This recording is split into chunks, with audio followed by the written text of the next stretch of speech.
Hello viewers, আজকে class 11-এর অর্থাৎ একাদশ শ্রেণীর সেমিস্টার 1-এর একটা গুরুত্বপূর্ণ সাবজেক্ট অটোমোবাইল, অর্থাৎ এর সাবজেক্ট কোড হচ্ছে এটিএমভি। এই সেমিস্টার 1-এর কিছু গুরুত্বপূর্ণ প্রশ্ন আমরা আলোচনা করব ভোকেশনাল স্কিল থেকে। এর আগে আমরা আলোচনা করেছি যে চ্যাপ্টার 1 অর্থাৎ ইঞ্জিনিয়ারিং ড্রয়িংয়ের সেশন 1 এবং সেশন 2 এর প্রশ্ন নিয়ে, এবং পার্ট 1-এ আলোচনা করেছি যে তোমাদের সেমিস্টার 1-এ কী সিলেবাস আছে এবং কত নাম্বারের পরীক্ষা হবে এবং কত সময় থাকবে সব কিছু বলা আছে। তোমরা যদি কেউ না দেখে থাকো তাহলে ডেসক্রিপশনে লিঙ্ক দেওয়া থাকবে, তোমরা পার্ট 1 এবং পার্ট 2 তোমরা ভিডিওগুলো দেখে নেবে। আজকে যেটা শুরু করব সেটা হচ্ছে যে চ্যাপ্টার 2 অর্থাৎ ফাস্টেনার। এই ফাস্টেনারের আমরা প্রথমে আলোচনা করেছি। ফাস্টেনারের আমরা 5টা সেশনে এই চ্যাপ্টারটা শেষ করব। আজকে আলোচনা করব আমরা সেশন 1 এবং সেশন 2 এর প্রশ্নগুলো নিয়ে। তাহলে ফাস্টেনারের প্রথম সেশন কি আছে? বিষয় আছে যে automotive bolts and machine screw, আর 2 নাম্বার আছে যে অটোমোটিভ নাটস। তো এখান থেকে কি কি প্রশ্ন হতে পারে আমরা একটু দেখি। তা আমরা চলে যাব ফাস্টেনারের প্রশ্নতে। প্রথমেই যাব শূন্যস্থান পূরণ।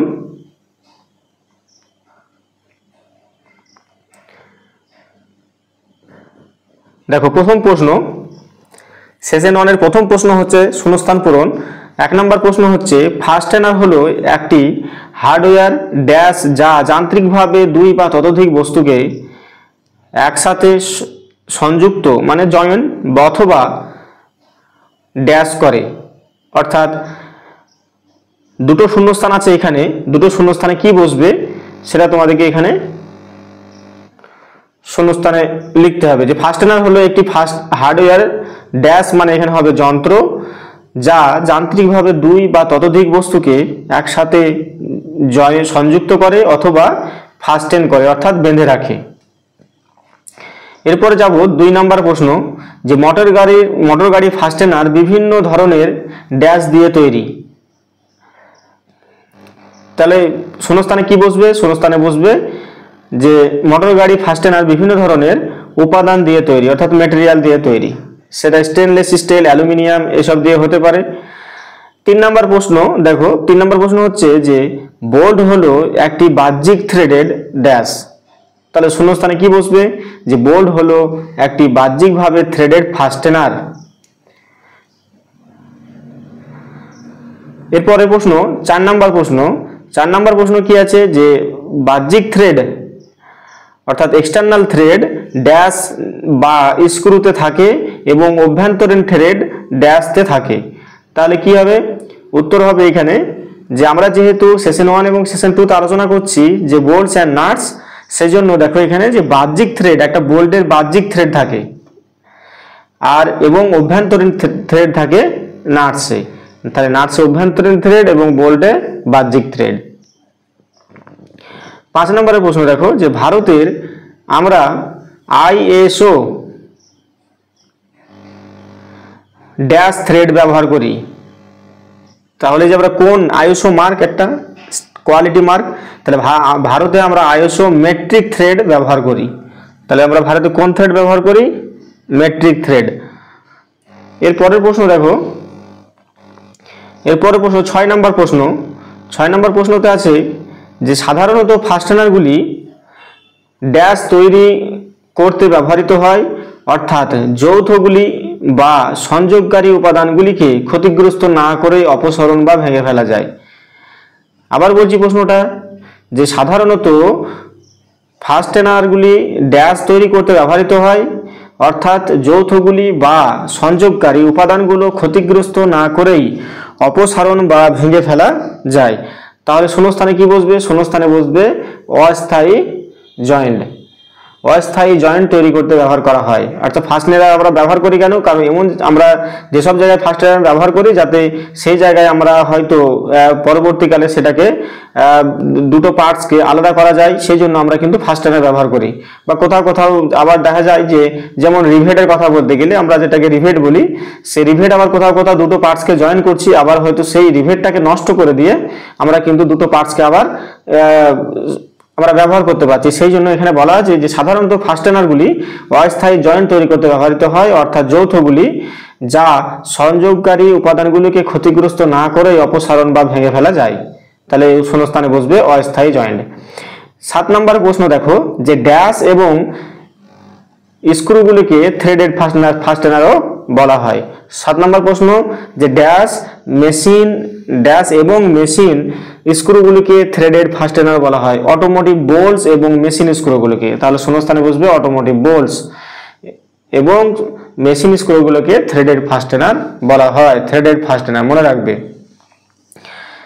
8 নম্বর প্রশ্ন দেখো, 8 নম্বর প্রশ্ন আছে যে 1 MPa অর্থাৎ মেগা পাস্কেল সমান হচ্ছে 1 নিউটন পার মিলিমিটার স্কোয়ার সমান ড্যাশ পাউন্ড পার ইঞ্চি স্কোয়ার। তাহলে কত হবে শূন্যস্থানে? তাহলে 1 মেগাপাস্কেল সমান লেখা যায় যে 145 পাউন্ড বাই ইঞ্চি স্কোয়ার। তাহলে এখানে আমরা 8টা প্রশ্ন এখানে শূন্যস্থান আলোচনা করলাম। এরপরে আমরা দেখব যে বহু নির্বাচনী প্রশ্ন অর্থাৎ এমসিকিউ। এখান থেকে এমসিকিউ কি প্রশ্ন হতে পারে আমরা দেখি।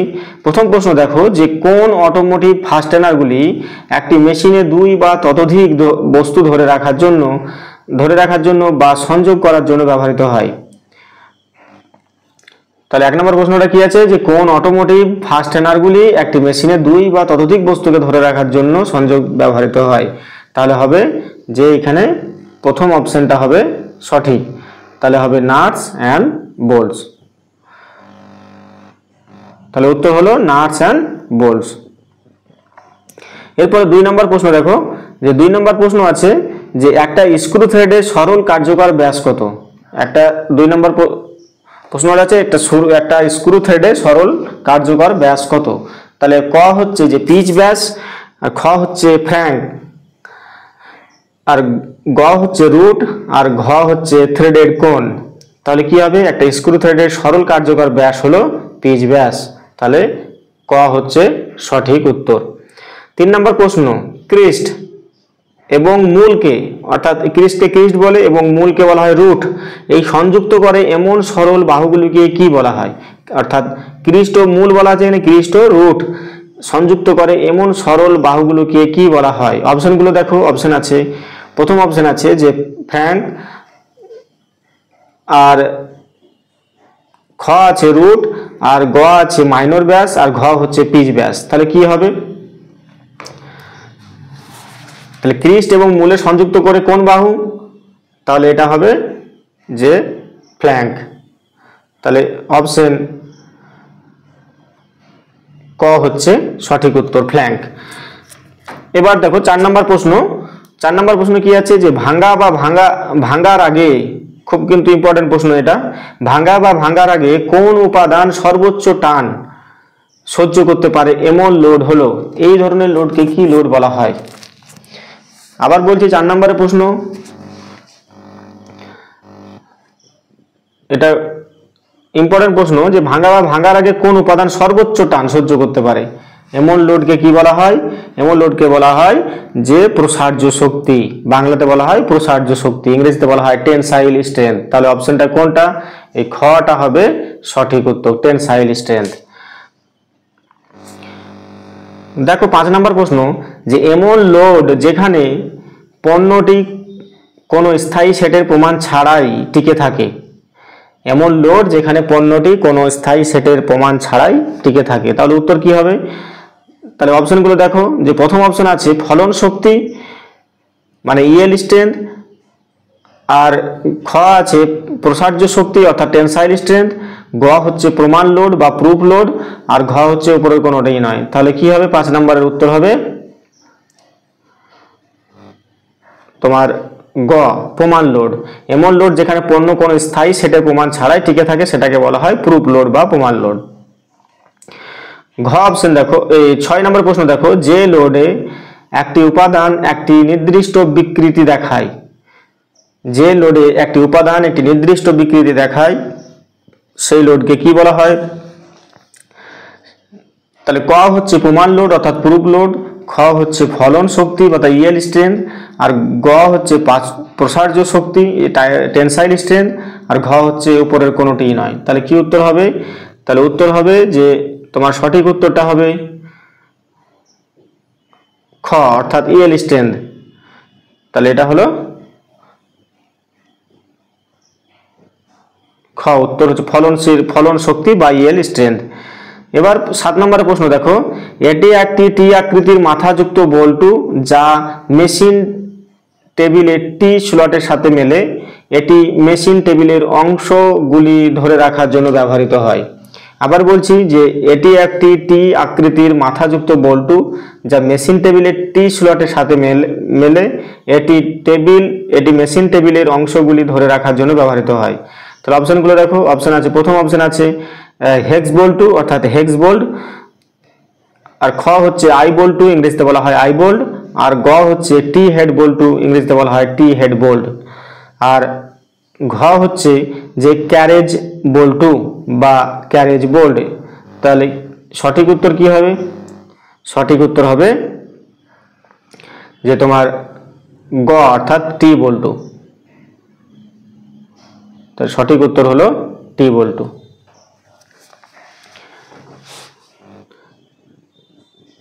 তাহলে আমরা সেশন 1-এ আমরা এমসিকিউ এবং শূন্যস্থান প্রশ্নগুলি আলোচনা করলাম। এরপরে আমরা যাব সেশন 2-তে। সেশন 2-তে দেখো কি আছে, অটোমোটিভ নাটস। তাহলে অটোমোটিভ নাটসের প্রথমে শূন্যস্থান পূরণ। দেখো প্রথম প্রশ্ন কি আছে, যে 1 নম্বরে আছে যে নাটস হলো এক ধরনের ফাস্টেনার যার ড্যাশ ছিদ্র থাকে। তাহলে উত্তর কি হবে? উত্তর হবে একটি থ্রেডেড ছিদ্র থাকে। তাহলে 1 নম্বরে হলো যে নাট হলো এক ধরনের ফাস্টেনার যার একটি থ্রেডেড ছিদ্র থাকে। 2 নম্বর প্রশ্ন, দুটি ধাতব অংশ যুক্ত করার জন্য নাটটি ড্যাশের উপর স্ক্রু করা হয়। তাহলে কি হবে? দুটি ধাতব অংশ যুক্ত করার জন্য নাটটি একটি বোল্টের উপর স্ক্রু করা হয়। তাহলে শূন্যস্থানে বসবে একটি বোল্ট। এরপরে 3 নম্বরের প্রশ্ন দেখো, যে বল্টু এবং নাটের ড্যাশ একই হতে পারে, অন্যথায় নাটটি বল্টুতে ড্যাশ থাকতে পারে না। তাহলে উত্তর কি হবে? শূন্যস্থানে কি বসবে? যে বল্টু এবং নাটের থ্রেড প্রোফাইল একই হতে হবে, অন্যথায় নাটটি বল্টুতে ফিট থাকতে পারে না। ফিট, এটা তো স্বাভাবিক। একটা নাট এবং একটা বল্টুর মধ্যে যদি তোমার যে থ্রেড প্রোফাইল যদি একই না থাকে, তাহলে দেখবে যে একটা নাট এবং বল্টু নিয়ে কখনো দেখবে যে কখনো এটা ফিট হবে না, কখনো হয়তো প্যাচগুলোর সঙ্গে ম্যাচ করছে না, ওই জন্য হয়তো বাঁকা হয়ে ঢুকছে। সেই জন্য এটাকে বলা হয় সেই জন্য শূন্যস্থানে এখানে থ্রেড প্রোফাইল একই হতে হবে এবং নাটটি বল্টুতে ফিট থাকতে পারে না যদি থ্রেড প্রোফাইল একই না হয়। 4 নম্বরের প্রশ্ন দেখো, যে একটি নাটের বাম এবং ডান হাত ড্যাশ থাকতে পারে। এখানে সুতো মানে এখানে থ্রেডেড, এখানে বাংলা করা হয়েছে সুতো, কিন্তু এটা হবে থ্রেডেড। তাহলে কি বলা আছে, একটি নাটের বাম হাত এবং ডান হাত মানে তোমার বাম সাইড এবং ডান সাইড যে থ্রেডেড কি থাকতে পারে, ড্যাশ থাকতে পারে। এখানে শূন্যস্থানে কি বসবে? অভ্যন্তরীণ থ্রেড অর্থাৎ ইন্টারনাল থ্রেড থাকতে পারে। 4 নম্বরের প্রশ্ন উত্তর হচ্ছে ইন্টারনাল থ্রেড বা অভ্যন্তরীণ থ্রেড। 5 নম্বরের প্রশ্ন দেখো, 5 নম্বরের প্রশ্ন হচ্ছে যে ষড়ভুজাকার নাট হলো এক ধরনের ধাতব ফাস্টেনার। ষড়ভুজাকার নাট হলো একটি ধাতব ফাস্টেনার যার ড্যাশ দিক থাকে। ষড়ভুজাকার নামটা শুনেই বোঝা যাচ্ছে, তাহলে এখানে কয়টি দিক থাকবে? 6টি দিক থাকবে। এরপরে দেখো আমরা বহু নির্বাচনী প্রশ্ন বা এমসিকিউ প্রশ্ন আলোচনা করব। তাহলে প্রথম প্রশ্ন আছে, বল্টুতে নাটস স্ক্রু করার জন্য বল্টু এবং নাটের কোন ফ্যাক্টরটি একই হতে হবে? বল্টু এবং নাট স্ক্রু করার জন্য বল্টু এবং নাটের কোন ফ্যাক্টরটি একই হতে হবে? 1 নম্বরের প্রশ্ন। তাহলে হবে প্রথম প্রশ্নটা হবে তাহলে পিচ। সঠিক অপশনগুলো দেখে নাও একবার, যে ক আছে পিচ, খ আছে ক্ষুদ্র ব্যাস, গ আছে মূল মানে রুট, আর ঘ হচ্ছে ফ্ল্যাঙ্ক। তাহলে সঠিক উত্তর হবে পিচ। পিচ কিন্তু একই হতে হবে, না হলে নাট বা বোল্ট সেট হবে না ভালো মতো। এবার 2 নম্বরের প্রশ্ন দেখো, যে এটি এক ধরনের নাটস যার প্রতিটি পাশে 2টি ধাতব ডানা থাকে, অর্থাৎ ডানা মানে উইংস, এটি সহজেই হাত দিয়ে শক্ত এবং আলগা করা যায়, মানে টাইট এবং এটাকে লুজ করা যায়। এটি এক ধরনের নাটস যার প্রতিটি পাশে দুটি ধাতব ডানা থাকে, এটি সহজেই হাত দিয়ে শক্ত এবং আলগা করা যায়। অপশনগুলো দেখো যে ক্যাসেল নাটস, খ হচ্ছে কে লক বা কেপ, আর গ হচ্ছে কাপলিং, আর ঘ হচ্ছে উইংস। তাহলে কি হবে সঠিক উত্তর? সঠিক উত্তর হবে উইংস। 2 এর সঠিক উত্তর হচ্ছে উইংস। এবার দেখো 3 নম্বরের প্রশ্ন। দেখো 3 নম্বরের প্রশ্ন হচ্ছে যে এটি একটি নাটস যার সাথে একটি ফ্রি স্পিনিং ওয়াশার যুক্ত, এটি অ্যাসেম্বলি আরো সুবিধাজনক করতে ব্যবহার করা হয়। এটি অ্যাসেম্বলি আরো সুবিধাজনক করতে ব্যবহার করা হয়। তাহলে অপশনগুলো দেখো, প্রথম অপশন আছে কাপলিং, খ আছে কে লক বা নাট কেপ, আর খ হচ্ছে এই গ হচ্ছে যে ক্যাপস নাট, এবং ঘ হচ্ছে উপরের কোনোটিই নয়। তাহলে কোন অপশনটা সঠিক হবে? যে খতে দেখো আছে কে লক বা কেপ, মানে এটি একটি নাট যার সাথে একটি ফ্রি স্প্রিং ওয়াশার যুক্ত, এটি অ্যাসেম্বলি আরো সুবিধাজনক করতে হয়, এটাই হচ্ছে কে লক। এই কে লক নাটের এটাই সুবিধা। এবার 4 নম্বর প্রশ্ন দেখো যে কোন নাটসটি বিশেষভাবে অটোমোটিভ বিয়ারিং বা হুইল হাব টু স্পিন্ডল অ্যাসেম্বলিতে ব্যবহৃত হয়? কোন নাটসটি? তাহলে 4 নম্বরের অপশনগুলো দেখো। 4 নম্বরের অপশন আছে যে স্লটেড হেক্স নাট, খ হচ্ছে প্রচলিত টর্ক লক, গ হচ্ছে কে লক বা কেপ, আর ঘ হচ্ছে বর্গক্ষেত্র বা স্কোয়ার যাকে বলা হয়। তাহলে 4 এর সঠিক উত্তর কি হবে? সঠিক উত্তর হবে যে স্লটেড হেক্স নাট। তাহলে ক হচ্ছে সঠিক উত্তর। এরপরে দেখো 5 নম্বরের প্রশ্ন, এটি দুটি বাহ্যিকভাবে থ্রেড রডকে একসাথে যুক্ত করতে সাহায্য করে, কোনটা? কাপলিং। অপশনগুলো দেখো কাপলিং, খ হচ্ছে প্রচলিত টর্ক লক, আর গ হচ্ছে কে লক বা কেপ, আর ঘ হচ্ছে ক্যাপস নাট। তাহলে কোনটা সঠিক উত্তর হবে? 5 নম্বরের প্রশ্নটা আরেকবার দেখে নাও যে এটি দুটি বাহ্যিকভাবে থ্রেড রডকে একসাথে যুক্ত করতে ব্যবহার করা হয়। তাহলে অপশন হবে 5 যে কাপলিং। তাহলে ক হলো 5 ক হলো সঠিক উত্তর। এরপরে দেখো 6 নম্বরের প্রশ্ন। 6 নম্বরের প্রশ্নতে কি আছে যে এটি একটি প্লেট বা রিং যা পাইপ, ভালভ, পাম্প এবং অন্যান্য সরঞ্জাম সংযোগের জন্য ব্যবহৃত হয়, যা একটি পাইপিং সিস্টেম তৈরি করে। তাহলে অপশনগুলো দেখো, প্রচলিত টর্ক লক বা ইংরেজিতে বলা হয় একে প্রিভেলিং টর্ক লক, খ অপশন হচ্ছে যে ফ্ল্যাঞ্জ, আর গ হচ্ছে স্লটেড হেক্স নাট, আর ঘ হচ্ছে ক্যাপ। তাহলে কোন নাটটি একটি প্লেট বা রিং যা পাইপ, ভালভ এবং পাম্প এবং অন্যান্য সরঞ্জাম সংযোগের জন্য ব্যবহার করা হয়? কোনটা উত্তর হবে? 6 এর সঠিক উত্তর হবে ফ্ল্যাঞ্জ। তাহলে অপশন খ হচ্ছে সঠিক উত্তর।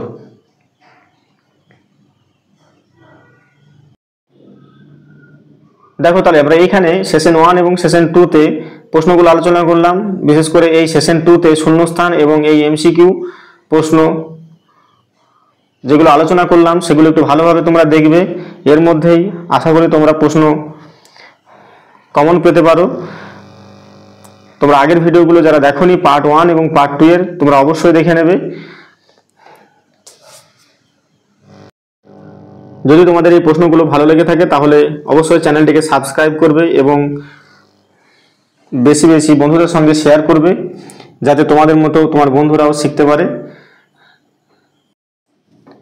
এরপরে দেখা হচ্ছে নেক্সট ভিডিওতে পরবর্তী সেশনের প্রশ্নগুলো নিয়ে। আজকে এখানেই, ধন্যবাদ।